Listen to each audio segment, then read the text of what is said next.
Joe, the owner and operator of Great Plains Armory, and the resident gunsmith at Alpha 1 Drop Zone. We're going to start with the BM-59. They seem to be pretty popular. Parts kits are coming back in the country, and some of your major parts dealers and a few gunsmiths are modifying the receivers. So, give an overview of what I've seen on the websites that other people are doing, and some of the questions and answers they have on the BM-59 configuration. Been one of my favorite rifles over the years. I think I got my first one when I was 21 years old, which now is 35 years ago. Here we have what they call the Beretta paratrooper. It had a detachable grenade launcher, flash hider, tricompensator assembly. And of course, the folding stock. This was a regular BM-59 rifle that the Italian military adopted. It was a standard issue configuration with the full stock and the tricompensator that's fixed, but it's not detachable.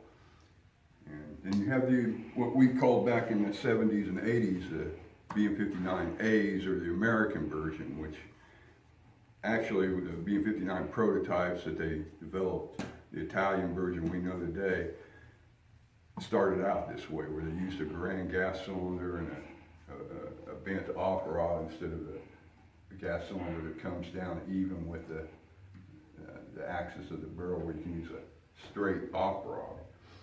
And they came with various flash hider combinations. This one was set up to take M14 mags and use a M14 flash hider, because at that time M14s were hard to get, and so people wanted something that looked like an M14, and this was close and economical at the time. I have an old ad over there. In the 1960s, this rifle was $115 retail. This is a modified Garand prototype bipod that was never officially issued, but they were available from various sources in Springfield Armory in the 80s. You don't see them much anymore, but it was an original bipod configuration. It was more of a prototype than anything. And of course, this is where it all started, was what's known as the M1 Garand tanker, which was an experimental deal they did to make some for the Philippines.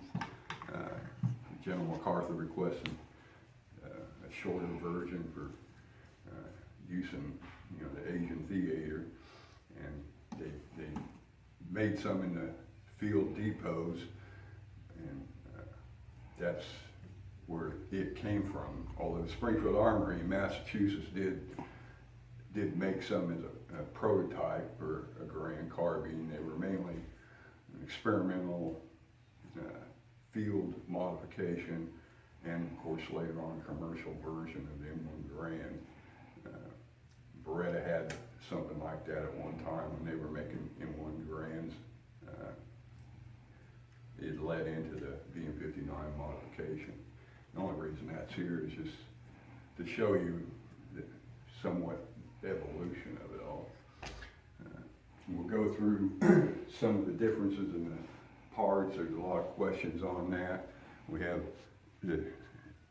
the ones made today, because they don't have clip charger guides on the D-mill receivers, and they're hard to get off. They're welded on. Most of them are missing the clip charger guide nowadays. They are like the ones laying here that don't have a clip charger guide, but these could be made today in the same way on different parts for the BM-59A opposed to the Italian BM-59. Flash hiders are different, the front bands are different, the bullet guide are different, and show you a few tricks about how to easily keep your bolt catch in on your BM-59 kits by using a readily available AR part. difference in magazines, because some of the bolts weren't milled out for the magazines on the BM-59 American styles.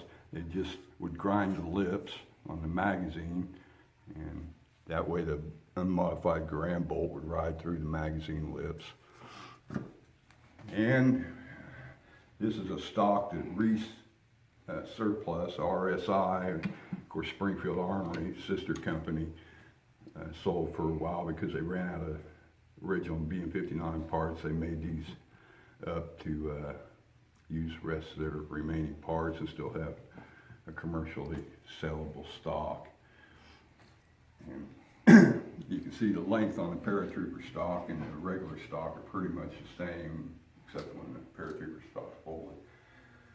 These are a group of parts that Federal Ordnance used to sell back in the 80s, called the BM-59 kits. They sent you a demilled receiver and a combination of modified Garand parts and original Beretta parts, so you could build your own BM-59. And I just happen to have one of these kits still laying around, so I can show you where a lot of these home built and small shop American style Berettas came from. These are old ads from Federal Ordnance, an old ad from the 60s out of American Rifle magazine that has that rifle that we just saw listed there for $115. They call it an M11. These guns were made by National Ordnance, Federal Ordnance, and an outfit called Santa Fe and Alpine Incorporated. They all involved the same people back in the 60s, and they all had certain evolutions. Eventually, Federal Ordnance ended up with everything that was left from National Ordnance, Golden State Arms, Alpine, and Santa Fe. And you also had, in the 60s, you also had small shops and gunsmiths like me that would modify M1 Garands in various configurations like this ad shows. This is an original Beretta sheet on their, when they were going through the modifications to build the first BM-59s, and you see they still have the Garand type gas cylinder and bent op rod assembly with different muzzle brakes or grenade launchers on them.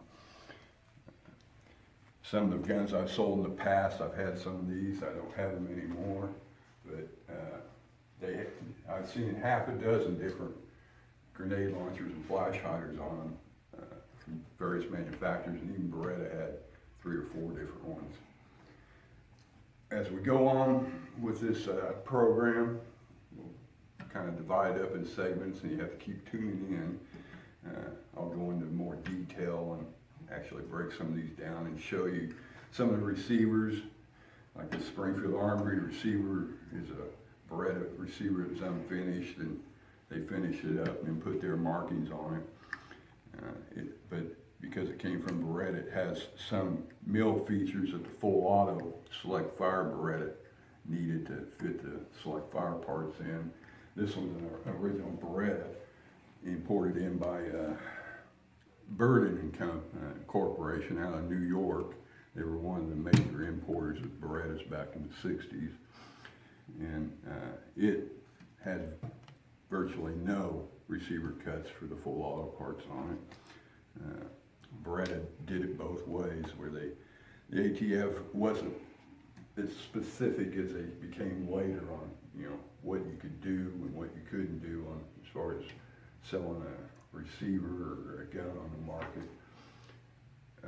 Now, if you do any modifications at all that further the installation of the select fire parts, it's considered a no-no by the BATF. Back then, they were a lot looser about it, or just didn't understand. But that's my lead-in, and we'll get you on the next segment.